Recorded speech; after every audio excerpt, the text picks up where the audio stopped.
also shouting, ibalik yung pera nila. And I believe the Secretary of Justice heard that. And I believe Malacanang heard that. Kaya nga po, dito po sa mga kontraktor, mga opisyal, isole ninyo ang pera ng taong bayan. Hindi po batas ang pinag-uusapan. Wala ho tayong pakialam sa batas na yan. Sometimes, you have to bend the law to be able to please the people. Mas mataas po. Yung itsura nung nasa likod. Ano pinagsasabi mo? You have to bend the law. Ito ba sinasabi niya, sometimes mas mataas daw ang tao sa law.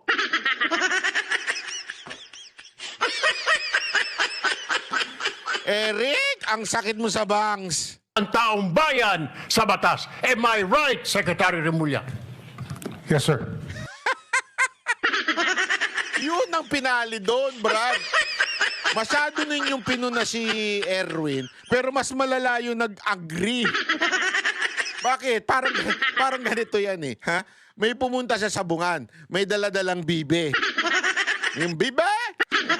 Yung bibe, alam mo yung bibe, di ba? Yung gumaganon-ganon, para mga Indiano. Iba pala yun, Indiano, ganon. Bibe, yung ganon, di ba? Gumaganon-ganon. Pag naglalakad, yung mga bibe. Pumunta sa sabungan.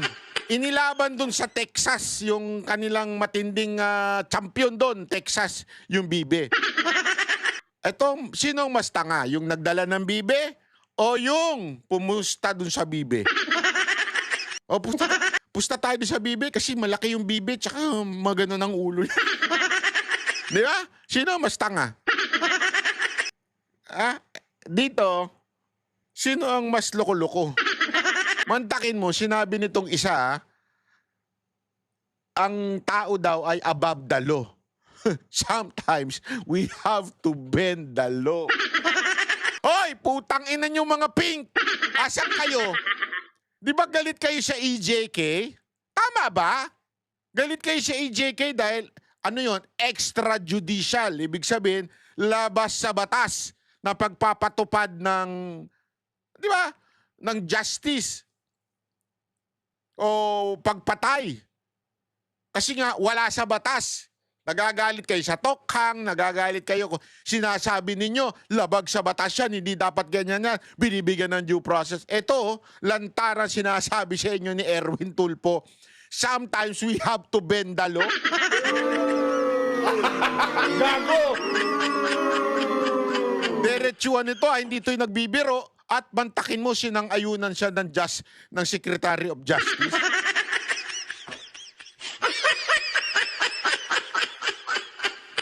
Ang tanong ko tuloy sa inyo ngayon, are we a lawless country? Are we? Ang Pilipinas ba ay Pilipinas na wala ng batas at hindi na sinusunod ang batas? Ganun po ba ang gusto ninyo mangyari? Palakasan na lang ng boses? Eh talo kayo. Mas marami kaming magagaling na vlogger. Biro lang, hindi po ako magaling. Mas maraming nanonood na vloggers na tao sa amin kaysa sa mga pinklawan. Sabihin, mas malakas ang boses namin. Hindi ako sa nagmamalaki pero pag sama-samahin mo yung mga vlogger na mga Duterte supporter at na mga pingtae tsaka ng mga makatae black, puro troll yung kanila. So ibig bang sabihin, we can bend the law because mas marami kami yung boses namin? Hindi pwede. We have to follow the law. Diba? Senator Eric naman. Ay, Erwin pala, Erwin. Grabe, tinan ninyo tinan niyo itsura nung mama doon sa likod. Siguro abogado itong mama na to. I believe Malacanang heard that. Kaya nga po, dito po sa mga kontraktor, mga opisyal, isole ninyo ang pera ng taong bayan. Hindi po batas ang pinag-uusapan. Wala ho tayong pakialam sa batas na yan. Sometimes, you have to bend the law to be able to please the people. Mas mataas po ang taong bayan sa batas. Am I right, Secretary Remulla? Yes, sir. Yung itsura mo, yung nasa likod na pag napapikit, oh. Tingnan mo, napapikit siya. Oh. ang taong bayan sa batas. Am I right, Secretary Remulla? Oh, ayan na, tingnan mo yung itsura nung nasa likod, oh. Sir, ano nangyari? Sir, bakit kayo napaganyan? Malamang profesor ito, malamang abogado ito. Mataas sigurong kaalaman nito sa batas. Kasi nung sinabing mas mataas, paano kung geng-geng? Yung mga nagrally doon sa Maynila, mas marami, oh. Pwede na ba silang masunod? Alam mo, ewan ko. Hindi ko alam talaga kung bakit ganito. Kaboboto nyo kasi sa mga ganyan eh. Oo, yung, alam mo yan din, alam mo tuloy. Ayoko na lang magsalita. Yes, sir. Yun, sinugundahan pa ng yes, sir. Happy pa siya. Mantakin mo ha, Secretary of Justice, sinabihan ng isang senador, di ba sometimes we have to bend the law? Tapos sabi ng Secretary of Justice, yes, sir. Seryoso ka, sir? So, who would determine kung sino magbe-bend ng batas? Matinding matindi ho itong debate. Mantakin mo, sasang-ayon ka na sometimes pwede natin baliin ng batas? Seriously? Alam mo, Marcoleta, Senator Marcoleta, if I were you, ipadisbar mo to si Remulla. Mantakin mo, meron tayong isang Secretary of Justice na sinabihan na sometimes we need to bend the law. At ang sabi niya, yes, sir. Yes, sir. We have to bend the law. Ano? Nagganon ako eh. Yung bang tipong naano na ako kay Erwin na parang, kaya lang, kasi katanggap-tanggap si Erwin, wala namang alam sa batas yan. I mean, walang kaalam lang. Kaya naman napunta dyan kasi sikat eh. Wala namang alam niya sa batas eh. Pero itong si DOJ Secretary, aside from a lawyer, ikaw ang head, ikaw ang secretary ng DOJ, Department of Justice. And yet, you agree that sometimes we have to bend the law? Wow! Chairman, Thank you, Mr. Chair. second round.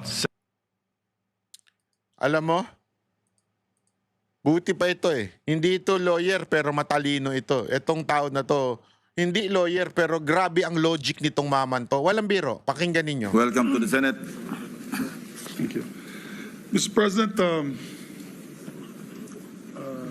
parang magmamanifest ka pa. I believe Senator Robin Hood Padilla would like to also make a quick manifestation, Mr. President. Senator Padilla is recognized. Maraming salamat po, Ginoong Pangulo at sa ating pinunong mayorya. Ginoong Tagapangulo, mga kasamahan, nais ko lamang pong magpahayag ng saloobin hinggil po sa ilang mga pahayag sa pagdinig ng Blue Ribbon Committee kaninang umaga. Na lubhang nakakabahala po. Na tila nagpaparating na maari nating isang tabi ang umiiral na batas upang magbigay daan sa ikasisiya ng taong bayan. Bagamat lubos ko pong nauunawaan ang pangingibabaw ng kalooban ng taong bayan, Pag ako hinuli, sasabihin ko, sometimes we have to bend the law.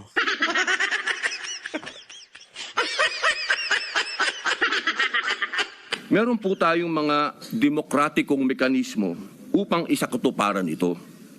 Isipin natin ang posibleng maging epekto nito sa ating mga komunidad, lalo na po sa mga lugar na matagal na pong pinagsisikapan itaguyod ang kapayapaan at kaayusan. Halimbawa na lang po sa Mindanao, patuloy po tayo na nagpapaalala sa ating mga kababayan doon na sumunod sa batas, na ang batas ay para sa lahat. Ang batas ay hindi hadlang sa kalayaan. Ito ang saligan ng isang sibilisado at maayos na lipunan. Ito ang nagbibigay sa atin ng proteksyon, nagtatakda ng ating mga karapatan, at ang nagpapanatili ng kapayapaan. Bilang mga mambabatas, tayo po ang dapat na unang tagapagtanggol ng batas, hindi ang unang lilihis. Hindi din natin dapat ipagsapalaran ang tiwala ng mamamayan sa ating mga institusyon at makibahagi sa pagpapalabo sa hangganan na tama at maling gawi sa tuwing may matinding suliranin na sumusubok sa ating diwa bilang isang nasyon. Kaya buong puso po akong nakikiusap, nananawagan sa mga opisyal ng pamahalaan at sa mga kasama po sa kapulungang ito. Hindi po pare-pareho ang sitwasyon natin. Hindi po pareho ang Luzon sa Visayas at sa Mindanao. Meron po mga katulad natin na umiikot sa mga liblib na lugar at nagpapakilala po ng batas na dapat sundin. Napakalulungkot po kung ganito ang ating pagbibitaw ng mga salita na we can bend the law. Ipakita Tapos nasa tabi niya. Alam mo, papalitan ko ng bagong pangalan ni, ni Erwin Tulfo. Benda. Benda Tulfo. Bendalo. Pambira. po natin na ang kalooban ng taong bayan ay maaaring maisakatuparan ng alinsunod sa balangkas na makaturungang pag-iiral ng batas. Yun lamang po. Maraming salamat po. Thank you, Senator Padilla.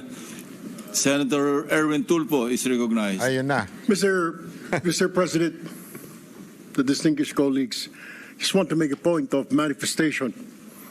I was the one who said this morning that sometimes we have to bend law.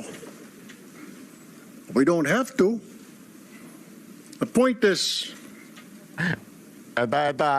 Yung paliwanag niya mas lalong gumulo.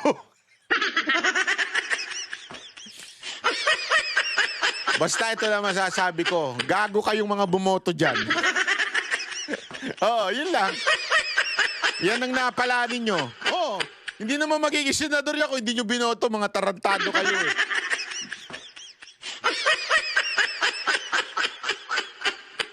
Hindi, kasalanan nyo yan. Kayo mga bumoto kaya nagkaroon tayo ng ganyan. there's a Latin word that says, vox populi, vox Dei. The voice of the people is the voice of God. Ginamit mo pa dalagaan Diyos, ano? Now, let me ask you, Mr. President, is our law higher than the voice of God? Boom!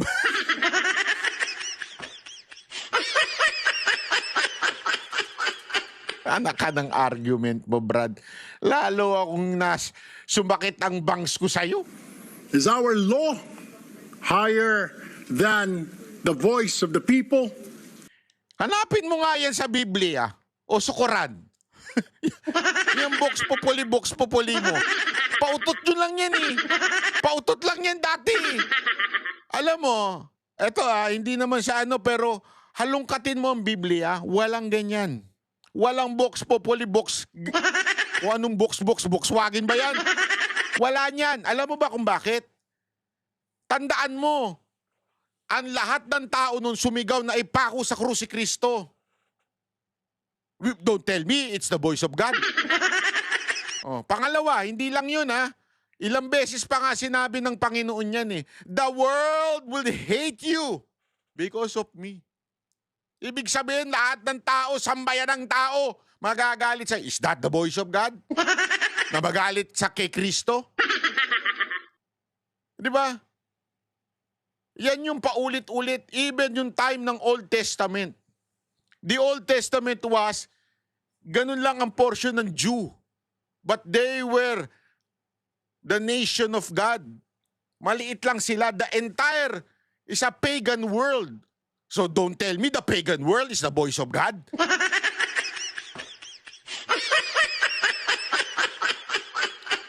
Even in battles, there are a lot of battles, wars in the Old Testament wherein konti lang ang Jew o mga Israelites.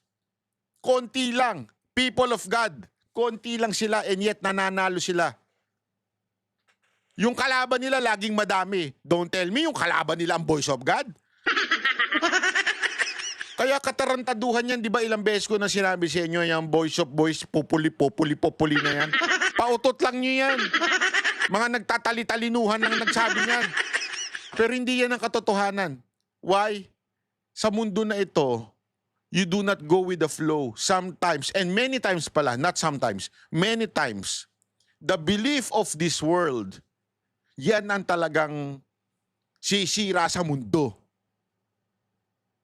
Yang boses ng mundo na ito. Yung boses. Kasi sa mundo na ito, ang purpose mo maging maging successful, maging mayaman, maging milyonaryo. Yun ang belief.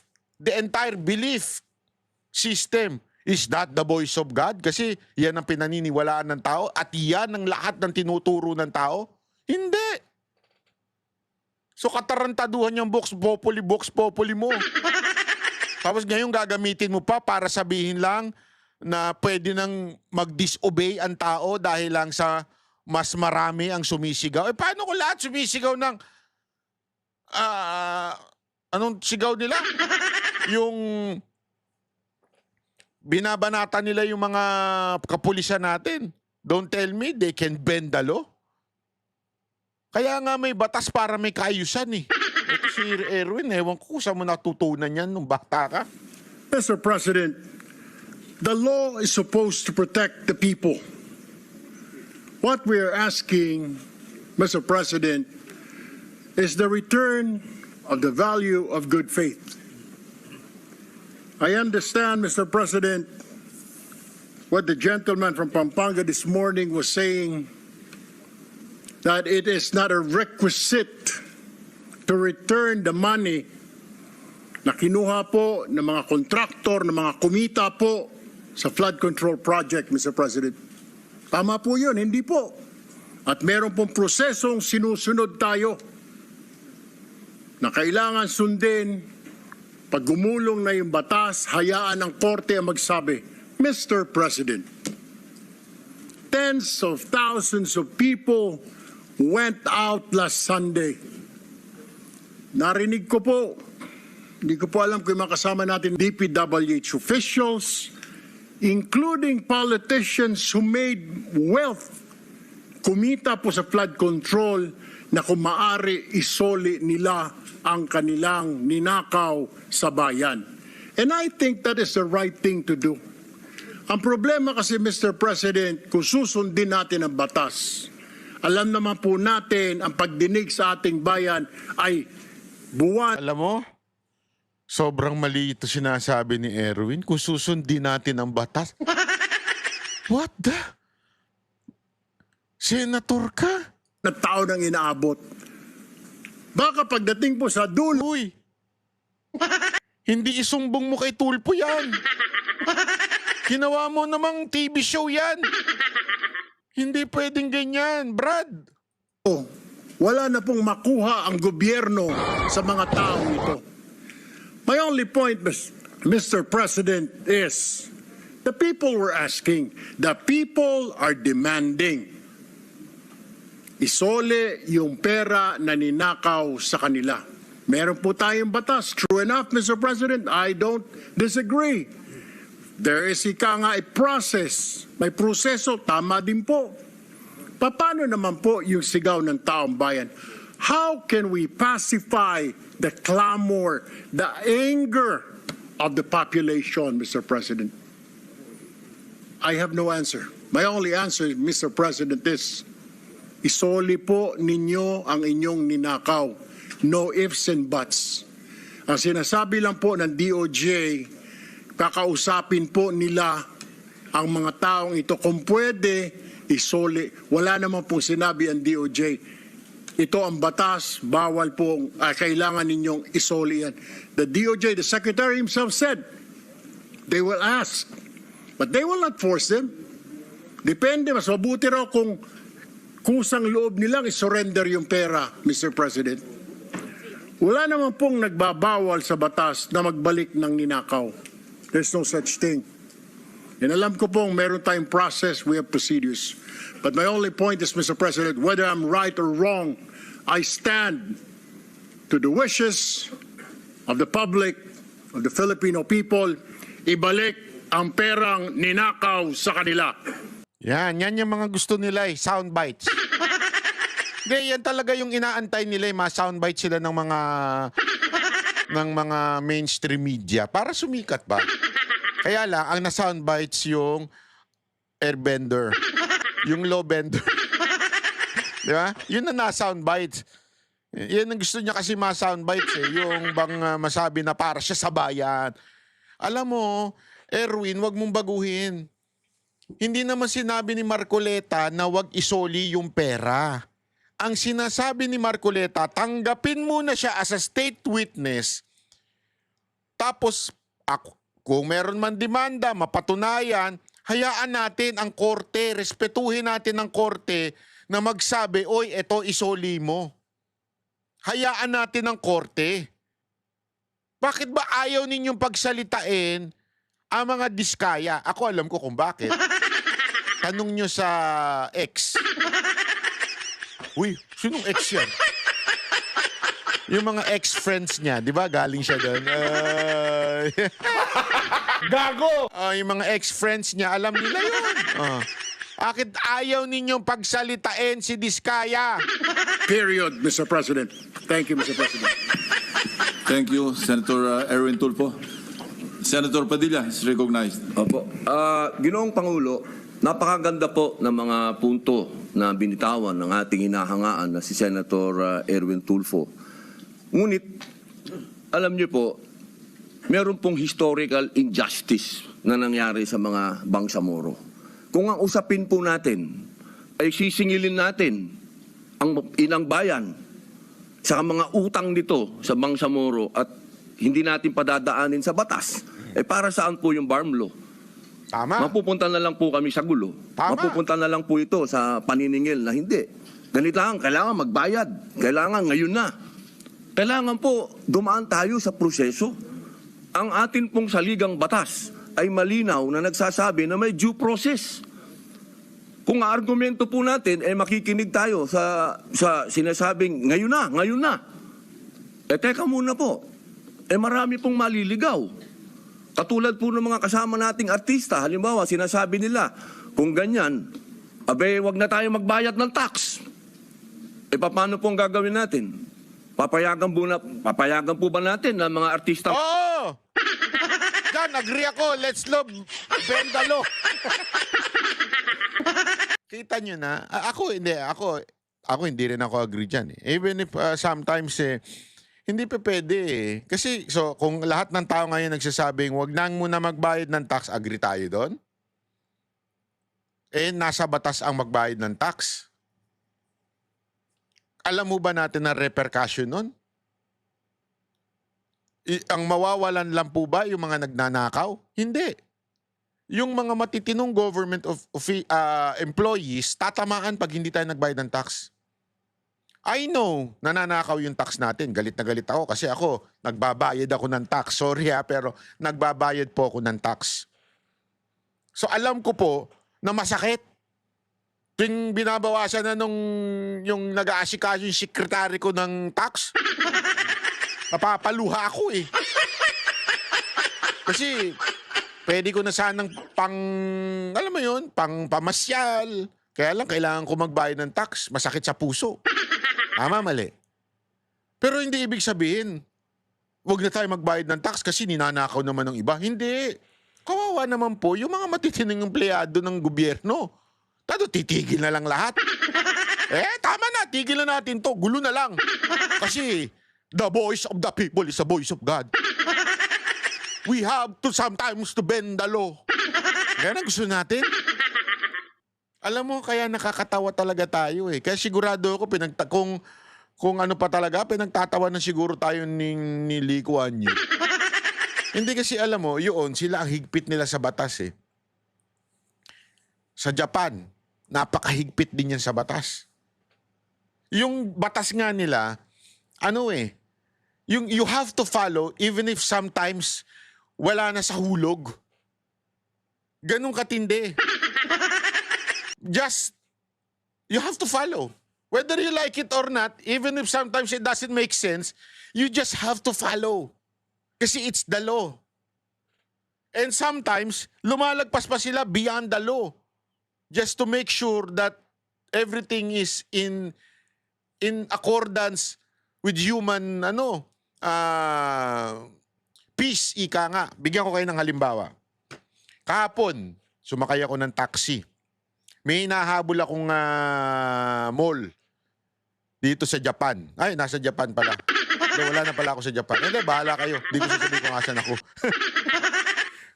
Basta, sumakay akong taxi. Hinabol ko. Paghabol ko, talagang hinabol ko yung mall. Para, usually actually, ano lang yan 15 minutes walk. Okay na kung ordinary oras yun, nilalakad ko na lang yun. Kaya lang kasi, magsasara na. So, sabi ko, sasakay na lang akong taxi. Kasi pag taxi, 5 to 6 minutes lang. Para mahabol ko, para sigurado mahabol ko. Sumakay akong taxi. Ladies and gentlemen, for the first time in my entire trip in Japan, ngayon lang ako naligaw. Hindi kami nagkaintindihan nung driver. So, umabot na ng 15 minutes. Wala pa ako sa pararatingan ko. So medyo nainit na ang ulo ko. Sabi ko, shit, mukhang iniikot ako nito. Pilipino ka ating driver. Baka pinagpeperahan ako nito. Hindi, totoo yan. Kagad umisip sa sarili ko. Mandarambong siguro to. Mandarambong scammer to. Galing to sa Pilipinas. Taxi driver siguro sa Pilipinas to. Totoo naman, yung mga taxi driver natin, hindi naman lahat, pero marami. Diba? Yung talagang ikot-ikot ka, kakabot ulo pa yan. Keso, traffic kasi doon. Pero yung dinaanan niya, mas traffic, di ba? Oh, ganun. Alam mo, pinakita ko yung Google ko. Sabi ko, hindi niya. Ganun kami. Hanggang eventually, na-figure out niya na mali siya. So sabi niya, sorry daw. Sabi niya, gumini siya. So, umikot kami. Hinatid niya ako doon sa lugar talagang Tapos sabi niya, habang sinabi niya sa akin, we'll talk about the price when we arrive. Sa translation niya, when we arrive your destination, sabi niya sa akin. Pagdating namin sa destination, alam mo sabi niya, sa akin, sa translation, since I was wrong, do not pay. I'm sorry. Dun sa, alam mo, kapag ganun ako, sabi ko, Japanese to. Hindi to Pilipino. Hindi niya ako pinagbabayad. Sabi ko, pagkakataon ko na itong tumakbo at makatipid. Kasi 3,000 yen na Mga 4,000 yen na inabot. Sabi ko, sayang din yun. Pera rin yun. Pang-itchirang ko rin yun. Oh, totoo. Pero parang, sa utak ko, sandali, kawawa naman yung mama. I mean, kawawa naman kasi tumagal kami ng mga 25 minutes, mga ganun. Tumagal kami mga 25 minutes kaiikot. So, naawa na rin ako kasi may gas din yun di ba? Sabi niya, sabi ko, no, it's okay. I'll pay. Ganun na lang ako. Sabi ko, no, it's okay, I'll pay. Oh, sabi ko ganun. Sabi, no. Hanggang nag-argue na kami, no, my fault. Sabi niya, my fault. My mistake. Ganun siya. Tapos, sabi niya, okay. Just the basic. Ay, sabi ko, pwede yun. Yung basic fare. Alam mo kung ano yung basic fare yung pagsakay mo? 500 yen. So, from 4,000, 500 na lang daw bayaran ko. Kasi, kung yun lang babayaran ko. Mas lalo ko naawa. Sabi ko, shit. Mas lalo naman nakakaawa to. Bibigyan ko ng 500 para mong biligyan ng barya. Parang gano'n ang dating, di ba? Sabi ko, hindi na. Okay. 1,000. So, pag-abot ko nun sa 1,000, sinusuklian pa ako na 500. No. Hanggang sa, going out. Sabi ko, lalabas na ako. Mga ganun siya. Mga ganun. Sabi ko, okay, no problem. Thank you. Dajabu. Ganun na lang ako. Hanggang, alam mo, bakit? Kasi sila they were trained to follow the law. They were trained na may kaayusan, may courtesy sa tao. Hindi pwede yung bara-bara ka. Alam mo yun? As in dapat, eto batas, sundin mo. Kanina, nagpo-phone call ako basta sa isang restaurant. Mahina naman yung boses ko, as in pabulong ako. Ganun ako. inabutan ako ng papel na may nakasulat. If you want to have a call, go to our phone booth. May ganun sila, may nakasulat na para bagang batas sa kanila, sundin mo na lang. Pero mahina naman yung boses ko, as in pabulong lang ako. Yun ang batas eh, you have to follow. Ganun eh. Tayo, totoong batas na ha. Hindi lang batas sa restaurant. Totoong batas na. At ang nagsabi pa na wag sundin ang batas minsan ay isang mambabatas. Tang ina talaga sabi ko, anong klaseng bansa meron tayo? Ang haba ng kwento ko sa Japan eh, di ba? To make a point. Sometimes, kaya ganito itsura ng bansa natin dahil sa mga ganitong senador. Walang kwenta. Mismong senador, gawa ng batas, gumagawa ng batas, hindi sumusunod sa batas. Anak ka ng, wag ka na lang maging senador kung hindi ka rin naman susunod sa ginagawang batas. Di ba? Nakakalungkot eh. No wonder, pag sa traffic, pag nahuli ka, ano? Sir, baka naman pwedeng pag-usapan na lang natin to. First time lang, di ko lang kasi alam eh. Sir, kasi pakakamot naman yun. Alam mo, may seminar to. Alam mo kung bakit ganito tayo? Dahil sa mga mambabatas na ganyan. Kasi nakikita nila sa public official natin, nakikita nila sa government official natin, na ganyan magtrato ng batas. Ganyan, tratuhin ng batas, hindi susundin dahil lang may sumisigaw. Hindi pa pwede yun. Yun, wag na magbayad ng tax dahil yun ang boses nila. Yun ang voice of God, yun ang voice of the people. Ang gusto ng mga tao, lahat ng tao ngayon ayaw na magbayad ng tax. Dahil sa nangyayaring ito. Ang gusto ko lamang pong linawin, Ginoong